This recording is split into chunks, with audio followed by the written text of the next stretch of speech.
Hey, welcome back into another segment of Mindset Monday with me, Matt.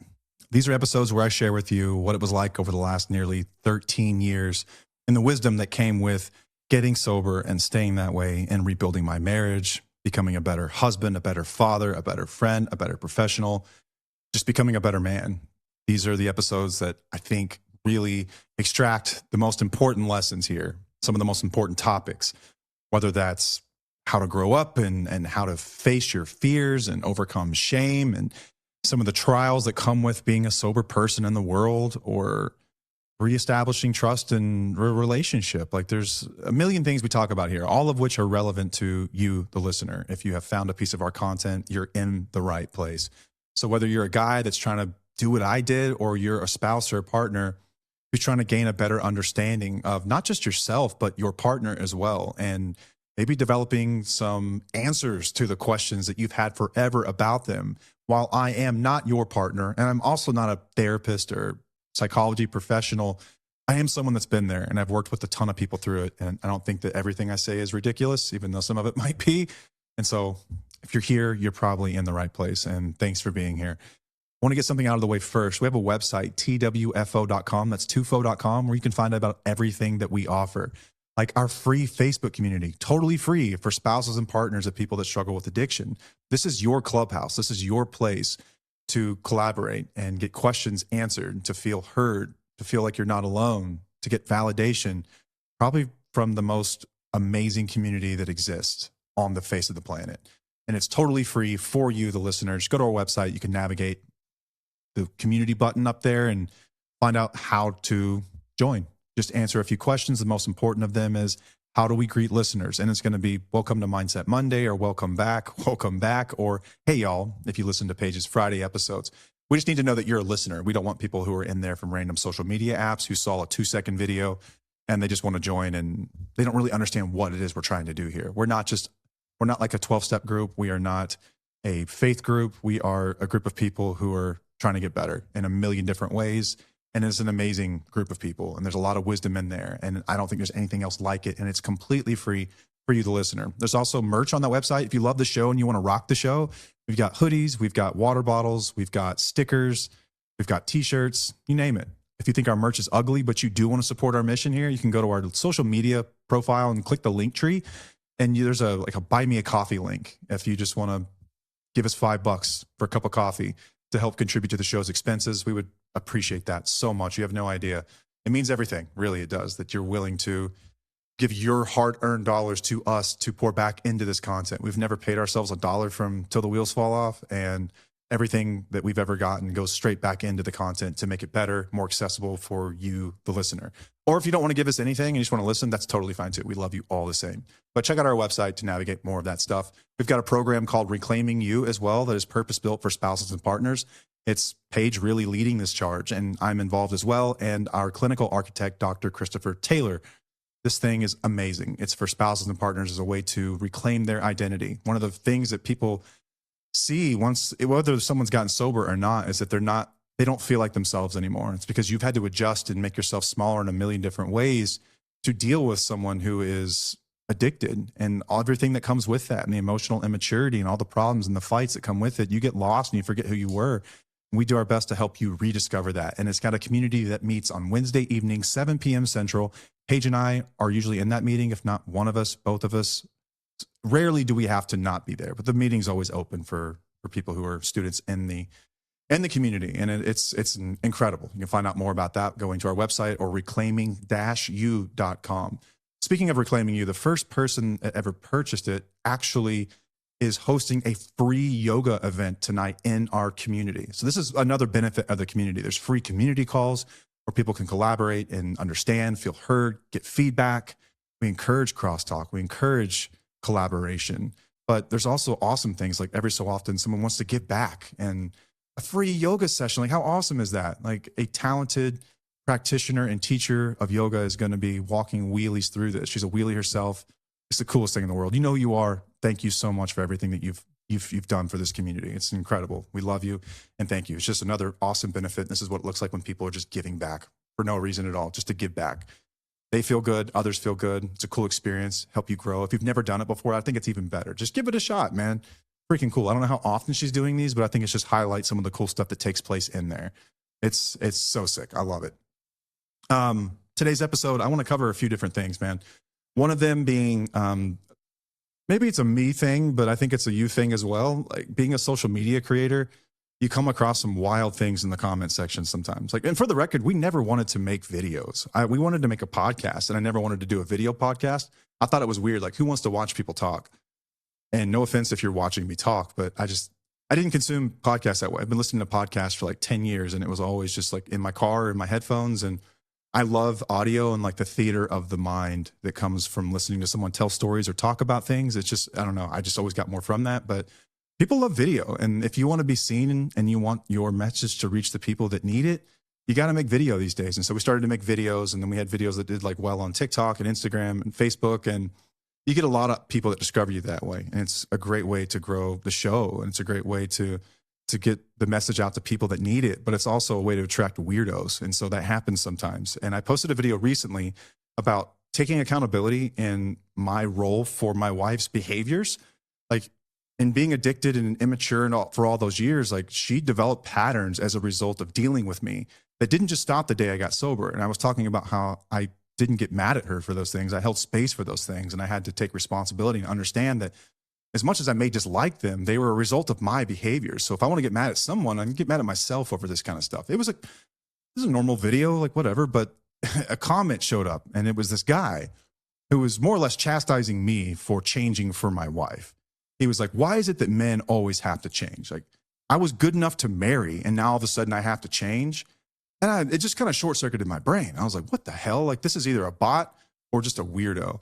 As it turns out, this is a really, really commonly held notion by a lot of guys, that they think when women ask them to change over the course of their relationship, what they're saying is that, like, you're not good enough. And then they'll say things like, you knew who I was when you married me. Like, you knew what you were getting yourself into. The hell they did, man. I'm going to break this down and talk about how stupid this is. And if you're one of these guys that thinks this way, just listen. I'm going to present a really rational argument for why this is stupid. And I need you to just hear me out. Please hear me out.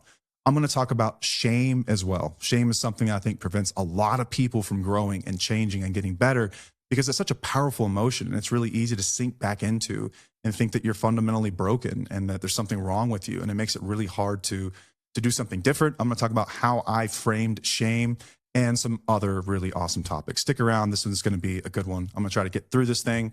My back is aching, and so I can't sit here very long anyway. And so let's get right into it. So this idea, you knew who I was when you married me. Why are you now asking me to change? Is quite possibly the dumbest thing that I have ever heard in my entire life, for a few reasons. Like, it assumes kind of underneath it all that we are finished products at the moment that we meet. And think about when you met. Like, I met my wife when I was 14 years old. Have you ever met a 14-year-old boy? Like, imagine thinking that what she's signing up for on that day is what she will also require and what our lives will need whenever we're 40. Think about it for a minute. Okay, I hope you've thought about that and how dumb it would be to think that you're supposed to be the same person. All right. Also, it's assumed in life that if there's anything guaranteed in life, it's change, right? They say it's death and taxes. It's also change. Things will change in life. Things change. Things out of your control will happen today, tomorrow. They've already happened to you, and you know what I'm talking about. And as a result of that, we often have to adapt and evolve. It is built into us to evolve and adapt. That is how we've survived as a species. That is how we've survived our most difficult moments. We didn't just stay still. We adapted and we evolved. So I think that we're already completely disregarding these well-known facts about life that I know that everyone knows. So then what is it that guys are trying to say? I'm going to do my best to answer that, because I've never been one of these types. Let me get some water real quick. Freaking mouth is dry. I don't know why, but excuse me, now I'm going to choke on it. Oh my God. Such a polished creator over here. Sorry, y'all. But anyway, first of all, this stuff doesn't come up unprompted. Like, your wife is not just going to look at you one day and be like, you know what? I wish I married someone else. That's not what they're saying at all. That is not what they're saying. They have obviously chosen you for a reason, for some reason. They have seen something amazing in you, whether you're hilarious or maybe you're just tall, dark, and handsome. I don't know. that you're a caring father, that you're empathetic, that you've got really interesting insights, that you're a perfect balance to their kind of like their emotional state on any given day. Like there are reasons, right? You are good enough. I want to start by saying that. But just because you were good enough then doesn't mean that we don't have to adjust over time. And so when guys say this stuff, it's usually in response to their wife telling them something like, I just don't feel connected to you anymore. Or I feel like I'm carrying everything and you haven't changed.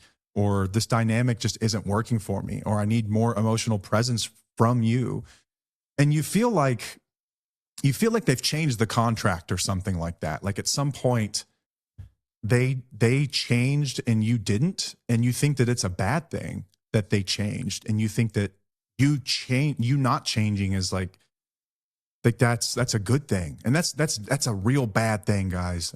It's a bad thing. Granted, there's good change and bad change, maybe. Like depends. Like, did you change going from like monogamous to all of a sudden you want to be a swinger? Like, yeah, maybe a pretty substantial material change that is not going to work in the relationship that you both signed up for. But we're not talking about that stuff. We're talking about once you have children and how the dynamics of a relationship change, or the needs of you change, or different places in your lives. Maybe you're empty nesters now, that you're no longer children, right? And you can't just sit around with no responsibilities, that you have to grow up, and that is going to require a different version of you showing up. And so I think what people are saying here, for women, correct me if I'm wrong, is that the version of you that worked in one season of our lives is no longer sufficient. And I think that that's fair. Even if that's a little harsh, I think that's fair. The version of you that worked in that season of our lives is not sufficient for this new season of our lives, because there are seasons in life, call it what you want, but things change. You will have children. You might lose your job, move to a different place. You get older. Maybe you have health scares, whatever it might be. But that is a different season of your life. And it's going to require a different version of you. Man, I think that that's only normal and rational. And what they're saying is they're challenging you. Like God bless that you have someone in your life that cares enough to say something before they just depart, that they're saying something to you. And I can't understand or fathom why this would bring such anger. And the argument that comes out is interesting, because at face value, for most people who have common sense anyway, it's a really stupid argument, because literally no area of life works this way. Not one. Not your job, not your health, nothing. Everything requires evolution and change. Why would you think that this is the one? And I think that what's underneath it is this freeze frame fallacy that a lot of men have, is that you married me like this. Like, you agreed to be with me forever because I was like this. And I think that I don't know what you would call it. I think there's a misunderstanding about what that means. Like that it's like as if your personality and you, it's like you're captured in a moment in time. But relationships are a process. They're not a snapshot, you know? Like when they're saying I do, they're also projecting out and looking at all the qualities that you have and who you could be in 10 to 20 years. I'm a baseball fan. I'm really big into baseball. And when kids get drafted out of high school, they're not saying like, they're not going to go play in the major leagues the next day. What they're saying is, this person has the makings of being an amazing ball player in 5 to 7 years. It's projectability, right? And so oftentimes when we get married, what we see is like right now, they have the bones of an amazing person that I am in love with, but also the amazing bones of a great father and husband and friend one day. Someone that we can care for each other when we're old, someone I can share my life with, like that I can cry with and celebrate with. And like, you're not just thinking about right now. So that is wild that you would think that right now is what cements you like forever, that you think you never have to requalify like you do in every other aspect of your life. But this thought that you married me like this assumes on a few things. And I think it's because you were good enough in the beginning that you'll always be good enough. And that attraction is a guarantee that is kind of built into that agreement of marriage, or that adaptation and evolution are optional. This assumption exists literally nowhere else in life. And yet some people believe that intimacy should be exempt from this reality. And it makes no fucking sense to me whatsoever. Qualification is ongoing. It is everywhere. You qualify, whether you realize it or not, to get into your relationship in the very first place. You qualify to get your job, and you also qualify to keep your job based on the things that you are doing. Here's what breaks my brain about a lot of men is that you put it in terms of career and suddenly it all makes sense. And they're like, that's interesting. But they think that the relationship should be exempt from it. Like, let's think about your career. My guess is that you've worked your ass off and you have moved up and you are someone's boss. And it didn't start that way. How did it get that way? You had to show up and change and show that you could take on different responsibilities and become someone different. To become a leader in that organization, you had to start at the bottom and work your way up, right? It required a different version of you. It's the same exact principle. It's the same exact principle. I just don't know why we thought that we would be exempt from this, or why we would want to be exempt from it. Like, aren't you more proud of yourself now? Like, sure, maybe it requires more work and effort and it's stressful sometimes, but aren't you more proud of yourself for all of the things that you earned along the way? Like, relationships are the same way, right? We have to qualify to be trusted by people, to lead people, to parent well. And qualification is not just some one-time event, guys. Like, think about even professionals, right? They have to requalify after a certain period of time. Like, as a CPA, for instance, like, you have to retake like gap standards and protocols every so many years because laws change. Life changes. You have to adapt so you can serve your clients. Doctors and mental health professionals are always having to recertify and like the newest tech or the new procedures that the market wants. Like, this is the stuff you have to do in life. You never just get to qualify and give up. It doesn't work that way. It's not like a lifetime guarantee that everything will be perfect because you were good on day one. Day one was just like the entry point. That's all it is. So like, if you stop qualifying at work, you're going to get fired. You know it and I know it. So why wouldn't there be some kind of a relationship tension if you stopped qualifying in your relationship? It just makes sense to me. And so if you want to be mad at someone about this, look in the mirror. Put a Post-it note on your mirror that says, I am looking at the problem.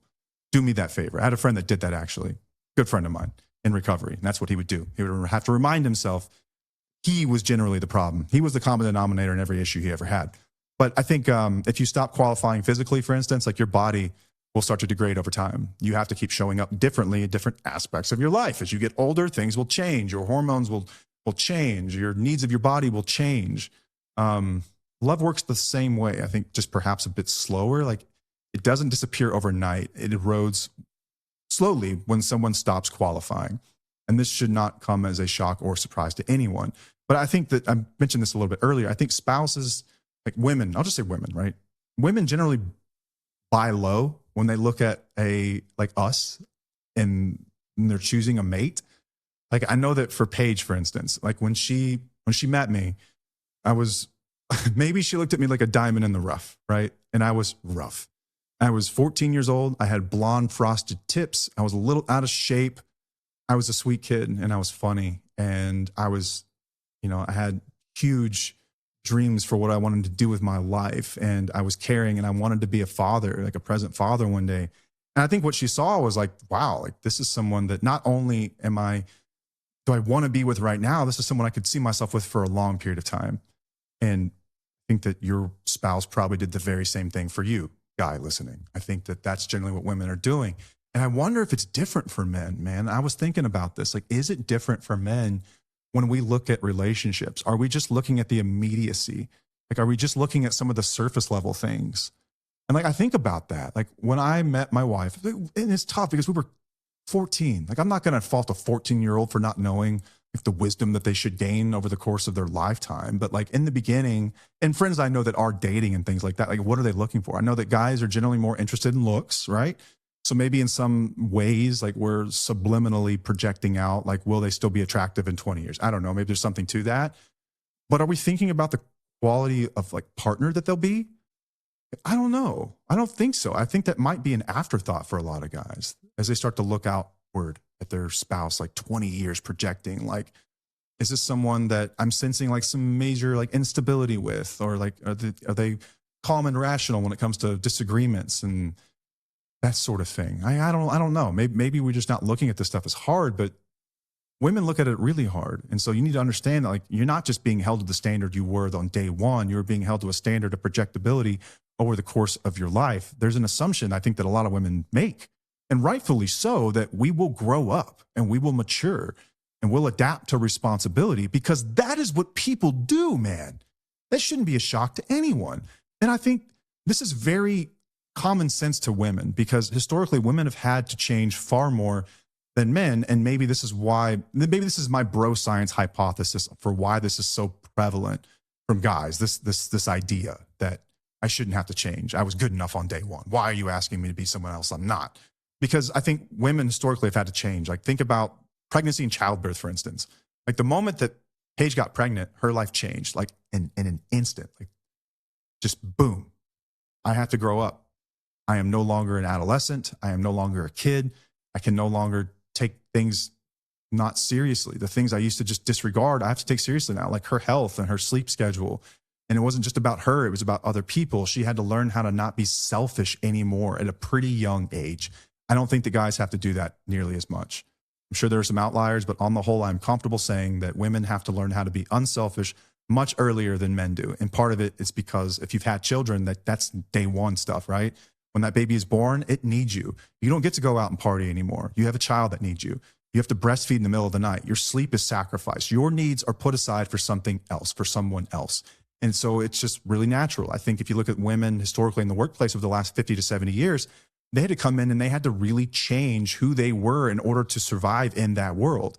Things have changed and they've modernized, and it's easier now than it was, say, 50 years ago. But still, I think that's kind of understood by a lot of women. And I think when you look at the emotional labor that takes in handling those changes and how to process that stuff emotionally, they're just better at that because they had to deal with it. They did not have a choice in it. They had to deal with it. And so there's this identity reshaping, I think, that women go through much sooner as their fun years end rather abruptly and they become a mother, professional, or they have to make compromises when it comes to the career. Like life gets a lot more serious for women. And so when they say, I need more from you now, they're not asking anything of you that they have not already done themselves. It is not an unreasonable ask to any woman that asks this from a man. And that is why, because they've done this. Look at how their life has changed. And most of them take it in stride, right? And so when they look at you and they ask for a little more and you reply, why am I not good enough anymore? You knew I was like this whenever you married me. Why are you suddenly asking me to be someone that I'm not? Like you knew this about me. What you're really saying is, I did not realize that I would be expected to evolve too, or I would have never signed up for this. That's kind of what you're saying in a shithead way, that I thought you would keep adapting to me in some ways, like they are there to serve you or something, or that I thought qualification, like requalifying, ended whenever we made the commitment. And like that is not betrayal. That is not them saying that you are not good enough. I think that is just common sense. And it's blows my mind why so many guys have this argument.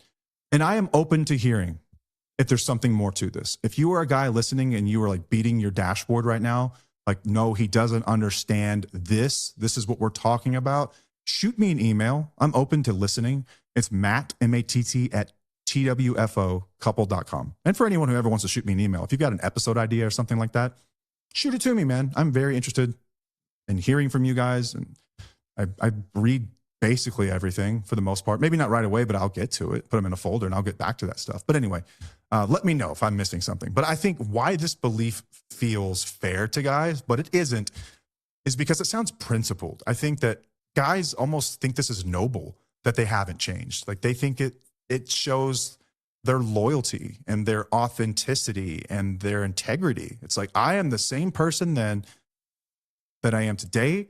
And that means I'm predictable and I am stable and I am consistent. And they think that it's a good thing.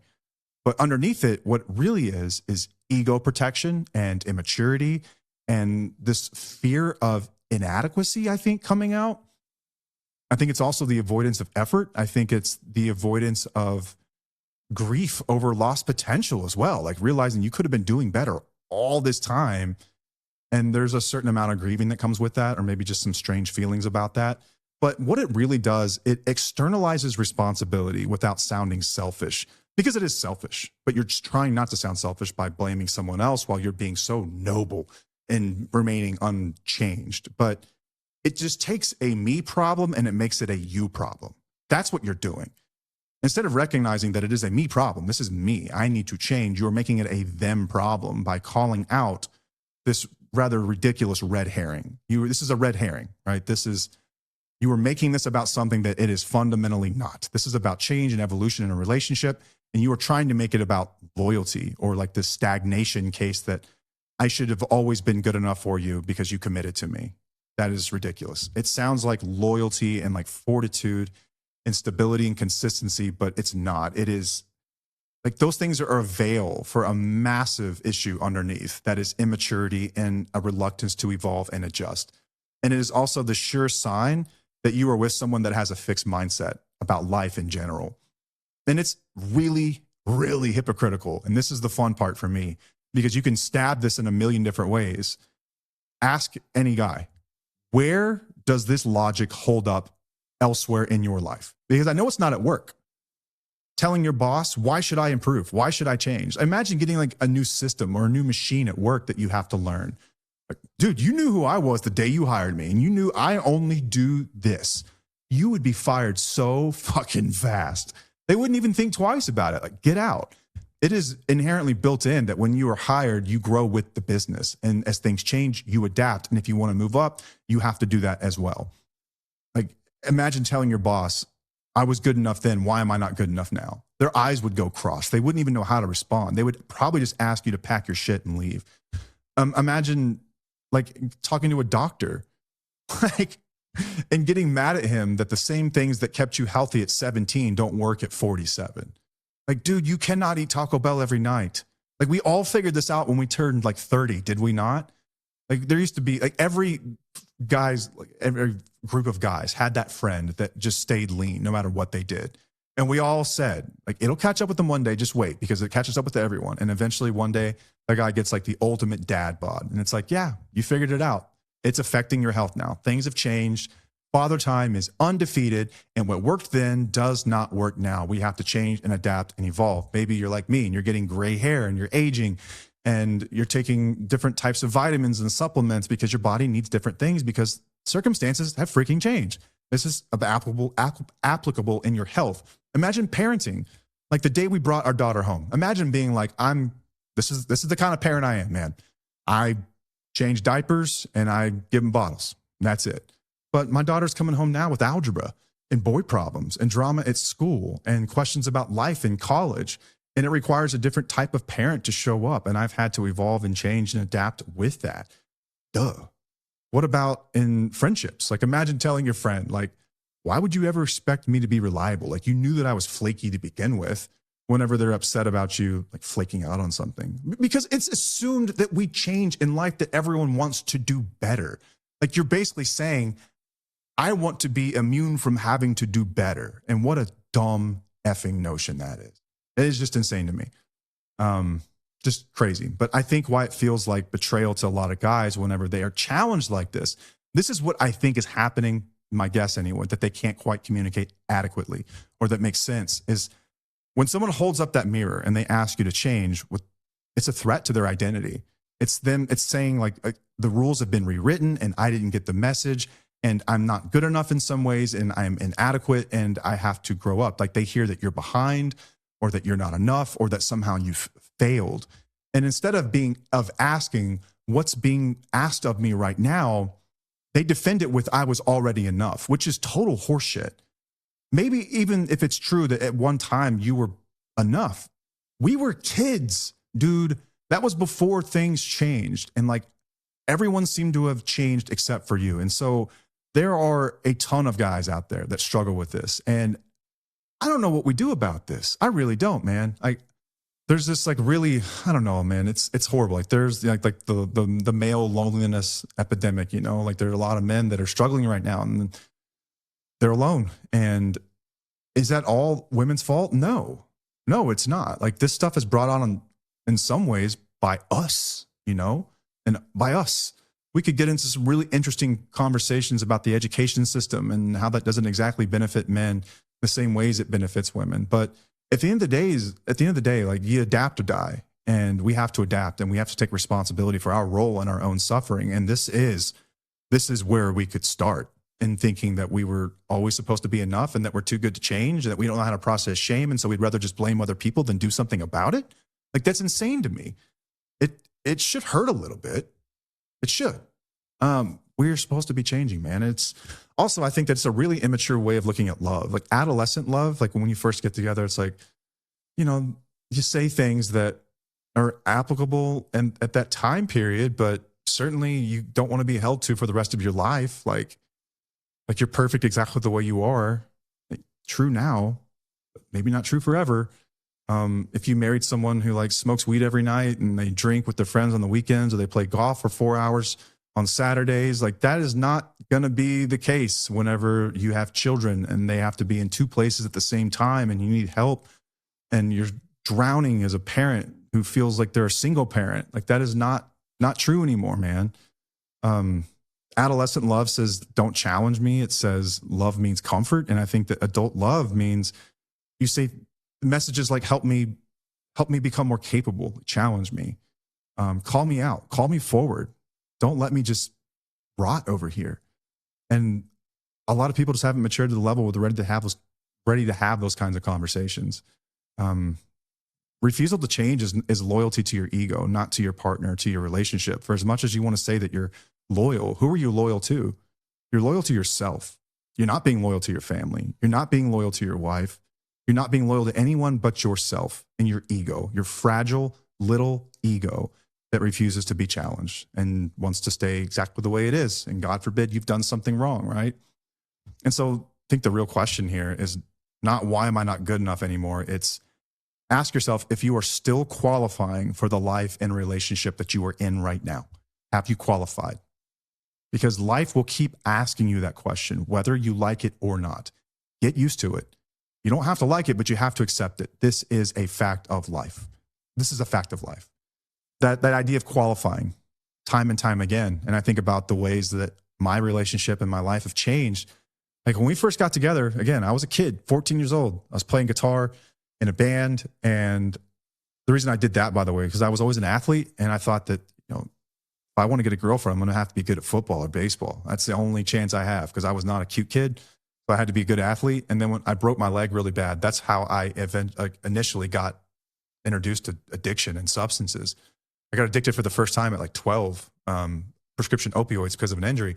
But I started playing guitar because I was like, well, can't play sports. I'm going to have to find a way to meet a girl, and I'm going to have to start playing guitar. And it worked.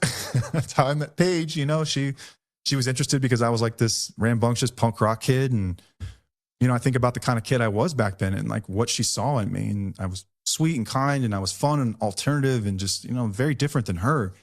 And I think that she also saw inside of me that I could be this awesome dude one day.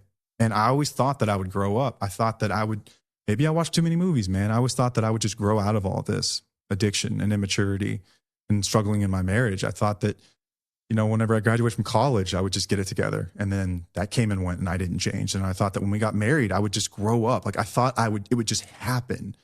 I didn't think I would have to work at it. I thought it would just happen. And we got married, nothing changed. And the big one for me was kids. I thought that when our daughter was born, I would just like hold her for the first time, and all of this knowledge and like responsibility and wisdom and like calmness would just come to me, and I would know who I was supposed to be. And it came and went, and I didn't change. Part of this was addiction. Part of this was just me and being stubborn and not knowing how and not wanting to grow up. I wanted to get by with as little as possible. I was selfish. I wanted to do me. I didn't want to give up smoking weed with my buddies. I didn't want to give up drinking. I didn't want to give up playing video games all night. I didn't want to give up being selfish with my time. I wanted to be me. It was a commitment to me and my ego more than it was my family. And so for all the people, all the guys that want to preach, I'm loyal, and they act like that's some kind of thing to like hang their hat on, who are you being loyal to when you refuse to change for your life and your wife and your children? You're being loyal to yourself and your ego and not the people that really matter in your life. So you want to be a leader, go be a leader. That's what leaders do. They don't sit on their ass and blame other people for their problems. That I do know. All right. I want to take an exit off of this one real quick. And something that's probably come up underneath the surface of that first piece was shame. I think that shame also prevents people from dealing with this stuff. I think that very response to I need more from you, and why am I not why do I have to change? Am I not good enough? Like, that's shame talking in a lot of ways. And I think that there are two camps of shame and ways that we can look at shame. I've gone back and forth with these people on the internet too. I wouldn't even call them extremes, but there's one camp of shame that says that shame is an awful thing. It is a horrible place to be. And we cannot allow people to feel shame, because if they do, it will cause them to slip further into the oblivion that they are currently in. Think about addiction, right? If we shame people that have addiction and we make it harder for them to get help, what are they most likely to do? Feel shame, use more, which causes these situations to come up more that they will get shamed for. And it's just like this spiral, you know? So I understand fully how shame can be a bad thing, but I don't think it's a bad thing. I don't think it's a bad word. I think shame has amazing utility. I think shame is a really, really useful tool that drives change, and it mobilizes to act, and it helps us run from the version of us that created the shameful feeling to begin with. So you're either a person, I think, generally, that thinks that we shouldn't feel shame and we shouldn't bring shame upon others. I'm not saying you should not shit on people. That is not nice, to just beat people's ass every chance you get. Like, if you're at that stage of your relationship, split up. You ain't coming back from that. If it feels good to shit on somebody, it's probably cooked, probably totaled. You can try. You make some therapists very rich, but man, if we're at that point, like, that's bad. That is terrible human behavior, to just want to hurt someone, to make them feel shame. There's also this other version of shame that I said, it's like a really useful tool. And I think that we went through the sweet spot in our relationship where she was saying things that were causing me shame, and I was responding to it. Right. I didn't just fall into this self-pity, poor me. Oh my God, I'm not good enough. I'm broken. I think being ashamed is an amazing catalyst for growth. I really do. I think it gets us off of our ass, and it helps us get moving in the right direction.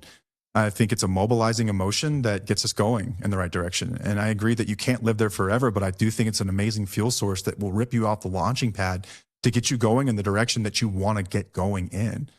And so when something happens, you can focus more on one of two things. When you feel shame, you can focus on how bad things currently are and how awful it is, or you can focus on how good things could be.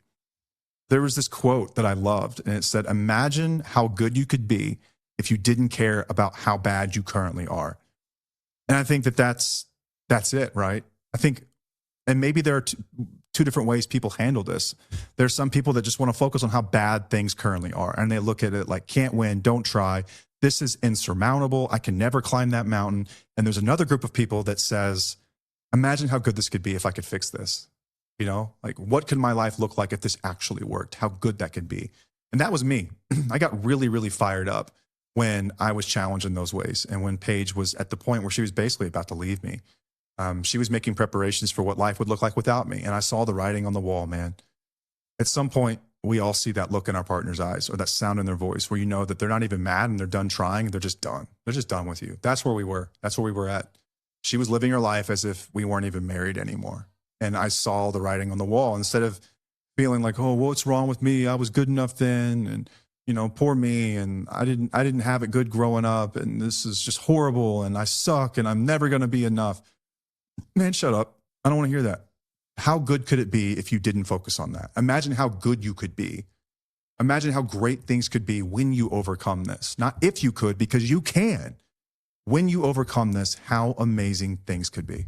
I want you to focus there. And stop looking at shame as this 4-letter word that we need to shield people from, because it serves a purpose, man. Like, every single time people have leveled up in life, it came from shame in some way. Think about every single time that you've made some massive leap in your life.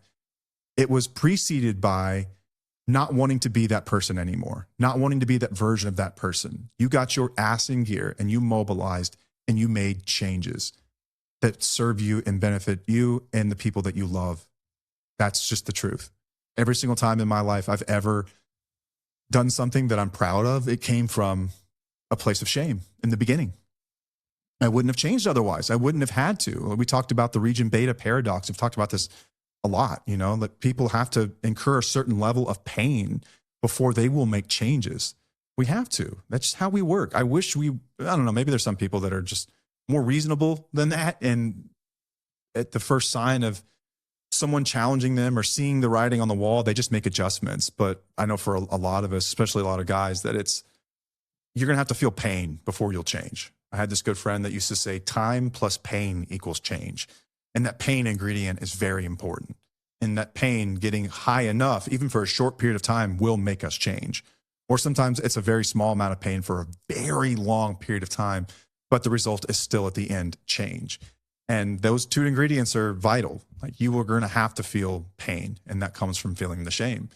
And so I think you need to start focusing on that piece of it when we talk about shame, instead of the poor me, woe is me, falling into that shame spiral. And, you know, it's like emotional blackmail in some ways. It's like when we're looking at the person that we love and we know that we can get to their heartstrings if we start with the shame stuff, if we start to feel the shame, like it becomes manipulative at that point. We start to use it against them so that they'll lay off of us, you know, how hard we had it and how awful things are for us and our childhood and the trauma we've experienced in our lives. And like, you can't do this to me because I feel shame and it drives me to that place. Dude, you are not immune to feeling bad. You are not immune to it. Okay. Being an adult requires that you take that stuff and you metabolize it in a way that gets you moving in the right direction. Don't use it against people, and don't use it as an excuse to stay stuck either. We're going to have to do something useful with this. But I think that that saying, imagine how good you could be if you didn't care about how bad you currently are, it makes people feel tense. Because they think it means self-hatred, but it doesn't. I think we've lumped shame into like one category, and it's just toxic. It's toxic shame. We all know what this looks like. It's like, I am bad. I am broken. There's no fixing this. Can't win, don't try. And that kind of shame collapses people. Healthy shame, on the other hand, one that we need to start recognizing exists, and I don't know, maybe bring it back in some ways. This version of me doesn't work is admitting that something is wrong, but also not beating yourself up. It's not self-deprecating. This is costing me something. Like, I can do better than this. I am better than this. That kind of shame doesn't destroy you. It orients you in the direction that you need to be going. And the problem isn't shame at all.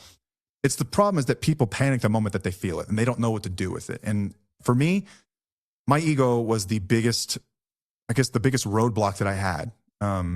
When shame shows up, the ego scrambles to protect, to survive. Instead of getting curious, it gets defensive, and it explains and it justifies and it minimizes and it turns the spotlight outward onto other people. And this isn't because people are stupid or malicious, I don't think. There are some number of them that are both of those things, or one or the other, for sure. But I think for most people, the shame triggers an internal threat, like an alarm that says, if this is true, if what you're saying is true, then who am I? And so the system shuts down. Real change starts in a very specific moment. It's when someone can say, I don't like that. That hurts to admit, but I can't ignore it anymore. And that pause before the defense is where growth lives. Most people never stay there.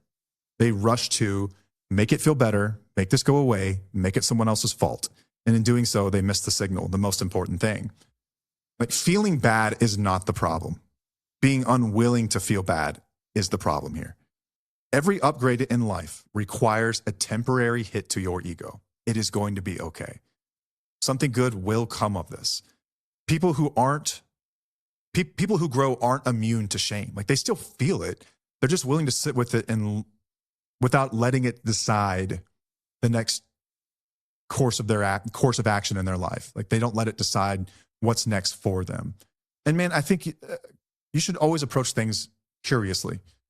This was maybe the biggest mindset shift that I've had in my life, is when I stopped getting defensive about things and I started approaching them as if the person saying, if what they were saying was true, what does this mean? And so this can be my kids bringing something up, right? Like, I'm the sole provider financially in our home, and that requires a lot of work, man, a lot of work. I have to take phone calls after hours. I have to answer emails after hours. I have to check on things, and people call me and they ask me for direction and what I should do here. There's this problem going on. And it means that in some ways I have to sacrifice time that I would rather be spending with them. And your kids will call you on this shit, like mine do. And I could easily get defensive and be like, you have no clue what I have to do to pay for your tuition or for, the groceries or all this shit, and like throw it back at them. But what if what they were saying was true? That dad, you are not present enough. And what would that mean for me? Get curious about that kind of stuff, man. And I've had some massive moments of like, oh my God, aha. And just approaching things with curiosity. If what someone's saying is true, approach it that way. Even if you disagree with it, accept that if what they were saying is true, what that would mean. Everything, look at everything that way. Every bit of feedback that your spouse is giving you, that your boss is giving you, they're saying it for a reason. It's obviously how they feel. Now, validate that. What if it were true? What if this were actually true? What would it mean for me? Some of your biggest aha moments in growth are going to come from moments like that. It did for me. I know that. When you look at things with curiosity. But in order to do that, you have to set aside your ego and just look at things apart from it in a vacuum. In this circumstance, if this were true, what would it mean? You have to be able to do that. That is a skill that you have to be able to learn. And really begin to approach ideas curiously and be curious about what that could mean for you and what you would have to change. And like for me in the instance, like with my kids, it meant that I was going to have to spend less time at work stuff. I mean, I was going to have to delegate more. There's some level of things that I will have to handle, but I was doing a lot more. I was doing a lot more because I hadn't really taken the effort to design my role as such that I wouldn't be pulled away as much. Or even the stuff that we do here. Our kids will call us out for being on their phones or even recording episodes. Like I was called out about an hour ago, like you need to get in here with the family. And like I can want to be like, like this is something we committed to and like this is get defensive, but what they're saying is like, I want my dad. I want you to be present. And so I'm about to get done with this episode so I can go do that. Approach things with curiosity when your spouse brings them up. Don't let your ego get in the way of the greatest lesson you could possibly learn. All right, this last one is a quote that has been living in my head and I absolutely love. The degree to which someone can grow is directly proportional to the amount of truth they can accept about themselves without running away. I love this because this takes away, like this really distills growth into what it is. It is not some mysterious happening. It is a ratio. It is a ratio. It is proportional to the amount of truth that you can accept about yourself before you run away. We just talked about shame. And I think all these build on each other and that ego piece. How far someone can grow is literally limited to how much truth about themselves that they can accept and stay present with without trying to escape it. And why the word proportional matters. This is very important. Key distinction. It's not saying if you accept truth, you will grow. Or truth guarantees growth. It's saying something far more precise. It's saying that growth scales with truth tolerance. If you can accept a little truth, you can grow a little. If you can accept more truth, you will grow more. If you can accept no truth, you will not grow. That's built into that statement about proportion, and that's true, and that tracks. I think this is the fundamental truth about life and people. Think about your loved one. It's why it's hard sometimes, I think, for spouses and partners to look at their loved one and think that they're a lost cause because like, oh, but they're doing like this thing, like they're pretty good about this thing, but also recognize that they may be limited by their ability to accept the truth at that level, and to scale beyond that, they're incapable until they make some massive internal changes. For some other people, it's easier to see that like they've never even tried to change or do anything different or grow. And it's because they are unwilling to look at any sort of truth. But I'm telling you right now, like every moment of my life where I've leveled up in my growth and changing and becoming better, it's because I've been able to accept harder and harder truths about myself. I read the book, Lundy Bancroft's book called Why Does He Do That? It's an inside look at the minds of abusive and controlling men. And I read this book and I saw myself peppered all over the pages in many different parts of that book. And like talk about hard to swallow pills, man. That I wasn't just addicted. I wasn't just going through some shit. I was an abusive person. I was an abusive man. Abusive. And I had to admit that about myself. That is a truth. It's true. But what that meant for me was beginning to really, really understand and correct the parts of me that were most broken within our relationship and within me as a person. Acknowledging that truth was a massive shift in the way that I look at who I am and what I did those years ago and how what I need to do in order to to correct course moving forward. Like you have to accept that truth, and be willing to accept that truth requires a massive amount of curiosity, a very low amount of ego. I guess, and yeah, curiosity, man, an amazing amount of curiosity to look at, could this be true? What if this were true? What would that mean? But it explains why progress, I think, comes in bursts for people too, because people hit a truth and then they grow until it hurts, and then they stall and they stop. And the stall point is essentially their tolerance. That's the tolerance point of the amount of truth that they can accept. Also, accept doesn't necessarily mean agree with. Accepting the truth does not mean you have to like it. It just means you have to accept it. It means you don't deny it, that you're not deflecting it, not demanding that it be softened or the language be changed so it's more digestible for you, or not turning it into someone else's problem. Accepting it is just staying in contact with reality without fleeing from it. And so what running away looks like this can look different for different people. Some people just shut down. Or some people quite literally run away, like they go missing. But it usually looks like people who are trying to justify or defend or explain instead of listening to somebody. They're trying to argue tone instead of the substance of what you're saying to them. They're asking for reassurance instead of changing. They're intellectualizing something without integrating it into their lives, or they're rewriting history in some ways to preserve their comfort. None of that rejects the truth outright. It just refuses to stay with it. I think that we all do this, maybe some of all of these things, whenever we are confronted with these hard to swallow pills about ourselves. And I know for a long time, I was trying to justify and I was trying to contextualize everything instead of just accepting that this thing happened. And I can just look at the definition and say that, yeah, like that happened. I did that. End of story, point blank. And I'll let others decide if they want to contextualize it. But I had to accept the truth. That's a really important distinction too. But I think why truth feels so intolerable for people in the first place is because it forces you to revise your identity about who you really think that you are, or who you are. The space that you hold in your own mind about your identity. It makes us confront that very thing. It's a really scary thing for people. You lose some moral credit, I think, in some ways. I think that you have to admit that like you weren't right in a lot of ways too. So like your ego is harmed here. Like reserving the right to change your mind is one thing, but reserving the right to change your identity is a total other one for people. I think you have to admit that you had blind spots in a lot of areas of your life, and you have to really sit there with some of your past choices. And there's a lot of grief that goes along with that. And it's a really painful thing to do. But truth asks us, who are you if what they're saying is true? Who are you if this thing is true? And that's deep. And that's a tough thing to sit with, man. And that's why so many people don't grow and they don't change. I don't have it in this episode, but when I got this quote, I got really interested in like the big 5 personality traits and what personality traits would give people a better, like what is a better predictor of someone being able to change than not? And I don't want to get into that in this episode because it would derail this and we would be talking about this for the next 2 hours. I'll do this in another episode someday, but it's really fascinating actually to look at the person, like the big 5 personality traits, and like which of those could you look for in someone that would give you a higher likelihood that they would be willing to undergo some massive change. They would be willing to grow. There are some flags you could look at, and there's some flags on the other side that are massive red flags, right? There are green flags, then there are red flags that someone is unwilling to change.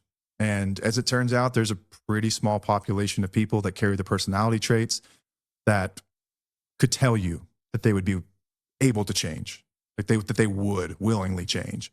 But luckily these things are malleable and adaptable, and we can alter them with a lot of effort. They can be done, but something, I don't know, I would estimate 5% or less of people that you were walking around every single day would change in the way that would consider like, wow, that's admirable. Like that guy really did the deal. Small amount of people, but it shouldn't stop anyone from trying, because you may not be able to get all the way there, but you can get a long ways up there and make a massive difference in your life and your children's lives and your spouse's life. And it's just because you're not perfect doesn't mean you shouldn't try. I'm not perfect. There's going to be some limit I have at some point, I'm sure. Dude, I'm not superhuman.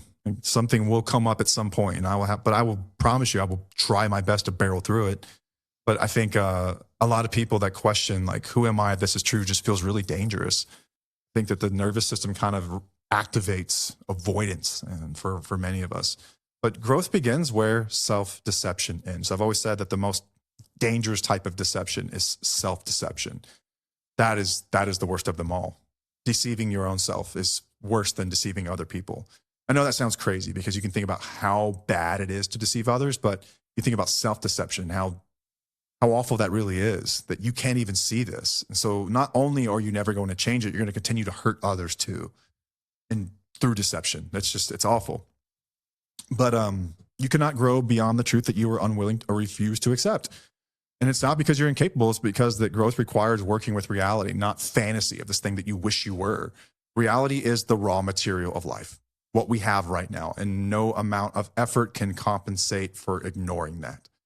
And this has nothing to do with intelligence, by the way, or insight even. Some of the smartest, most articulate people that you know that explain themselves beautifully and they analyze endlessly and they can quote psychology fluently never change. Because insight without acceptance is really a defense. Because growth does not ask, do you understand this? It asks, can you sit with this without running? Can you just sit with this without running, without talking about it, without analyzing it, without explaining yourself? It's not about intellect. It's just about being willing to sit through that pain. That's what I talk about, like that time plus pain equals change. I think it's relevant once again here. Where what is your pain tolerance for dealing with uncomfortable truths about yourself? And that is how much you can grow. And look at your partner. Like, I don't know, maybe you can make this determination right now. Like, how much of that do they have? And I don't know. There's no telling. But in doing this and accepting these things, you will inevitably rebuild trust in your relationship. And I should mention right now that a sponsor of our show is SoberLink. Like, if you're willing to face all these things we talked about, you are no doubt going to reestablish intimacy in your relationships. You're going to really do the deal. But let's talk about like what's most immediate to many of you right now is that this person has lied about their drinking for the last 20 years. And I'm done with this. I am over this. And maybe you've decided to leave. And maybe now they're at the point where we're like, no, wait, stop. I'll do anything. Okay. My question to you is, what's going to be different this time? A tool like SoberLink can be massively vital to this next phase and season of your relationship. If you're really serious about not drinking, why don't you get some support? SoberLink's a really beneficial tool. Not only does it have a network of people that get notified every single time that you use the device so that they know that you're doing the deal, like it gives them assurance. It also gives you people that are supporting you and like they can hold you accountable. It's massive, man. It's massive. But I think for family members, what it really helps them do is it gives them visibility. It gives them that visibility that they've always wanted and that transparency that they've always wanted. Without it, they're just left to assume. And what are they left to assume? Like, we are the makeup of our patterns over time. Trust is lost in buckets and it's rebuilt in droplets. And just because you stop drinking today doesn't erase the last 10 years of you lying about it. So get SoberLink for them, not just for you, but for them. It's a tool that helps them know that you are safe and that you are serious. It's got built-in facial recognition technology so that you can't use like your friend to blow into it. It's tamper-proof, so you can't go in there and modify it so that you can be drunk and blow into it and get negative results every time. This thing is the real deal, and they are industry leader. They are also, you can get these things written into your custody agreements. If you're just trying to make sure that your kids are safe, you can get these things written into your custody agreement so that you can make sure that your kids are with someone who is at the very least sober. And you can rent these things now. It used to be like $500 for a device. Then you had the monthly plan cost. Now you can rent them for as little as $19 a month. You can just rent these things. And since you're an awesome listener of our show, go to soberlink.com/wheels, enter your email address, and they'll send you $100. You can apply that to whatever you want. You can buy something like this. This is a recovery rock. Let me cover my face up. It's got our logo on the front and on the back. It says, "Thank you for being my rock." You can use it on Tufo merch. You can use it on the monthly plan costs, like to supplement it. You can pay your bills with it, Amazon, your electric bill, whatever you want, man. They're going to help you out just for being a listener of this show. So again, give SoberLink a shot. This sounds like something you might be in the market for as we talk about trust and what it is to rebuild and feel safe with people again. That's why they're a sponsor of our show. Go to soberlink.com/wheels. So again, as we talk about the capacity to expand and what it means to change and like who can change and who can't, I just want people to know that your truth tolerance is not fixed. It can change. But it only grows whenever you're willing to, I guess, accept that like the truth is not going to crush you. It's not going to kill you. You will not be destroyed by the truth. And that experiences repair after mistakes. You can have more good, positive experiences that override the pain of all the past. We are living proof of that it can be done. That stuff never completely goes away, but it dilutes over time when you have more positive experiences than negative ones. Like spouses and partners ask us all the time, like, how do you trust again? When they're trustworthy over a long period of time, there's not a secret to it. There's no magic trick here. When they show that they're trustworthy for longer or about the same amount of time that they were untrustworthy, you will trust again. It does not happen overnight. It does not happen the first time they showed you that they're trustworthy. It's over repeated times. Many, many, many times you will start to feel safe again, like they are someone that you can trust. But also, I think that when you begin to build emotional regulation, which is a lot of what we talk about on the show, you will begin to expand your truth tolerance. And also, whenever you stop equating exposure with annihilation, like the fact that you've brought this out should not destroy you. It should make you curious.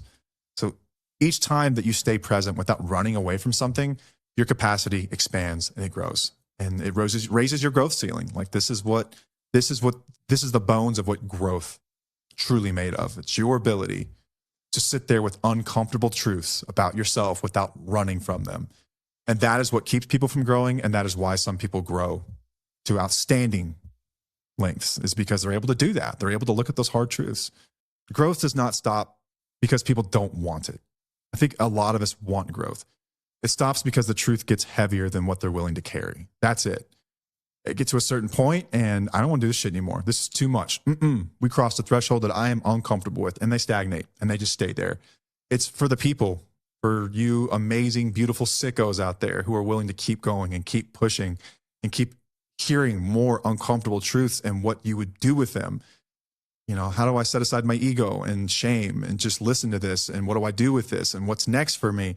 The moment you stop running from it is when you start to get better. And it's when growth capacity increases. And so there's no magic sauce to this. Sit with those uncomfortable truths and do something with them. That is what you do. That is how you grow. That is how you change. Accept uncomfortable truths about yourself over and over and over again. And I have yet to find any that are too heavy for me. I've yet to find a single one that's too heavy. And I'm still standing. And I like me. You know, I think my kids like me. I think my wife likes me. There's something to this, man. Like you don't have to, you're not destroyed. You will not be annihilated when you start to accept truth. You will get better. Just have to be willing to do it. Set your ego aside. Your ego is fragile. If this is hurting you, you have to set it aside. But growth is not rare because it's complicated. It is not complicated. It's rare because it's expensive. And what I mean by that, it's expensive in the sense that it costs you the identity that you've been protecting for all these years. The degree to which you can grow will always be limited to how much truth you can accept about yourself without doing that, without running away from it. I hope this has been helpful. Hope this has been a fun one for you, the listener. Hope that you've gotten something from it that you can take with you into the next week and do something with. I hope that if you're someone who had this idea that you should never have to change, that you rethink that. I hope that you rethink shame and its usefulness and utility in your life. And I hope that you look at growth as something that anyone can be capable of, as long as you're willing to sit with some uncomfortable truths and understand that, like, you're not a bad person. You're not a bad person. Maybe you've done bad things, but you are not bad. You could be good. You could change that right now. You can get better, but it will not start until you accept the things you've done and sit with that and feel the pain. And it will hurt, and it's okay, but it's not going to kill you. It's going to be okay. I love you. I'm sure you got people in your life who still love you, and you should love you too. So until next time, I'm Matt, and I'll see you.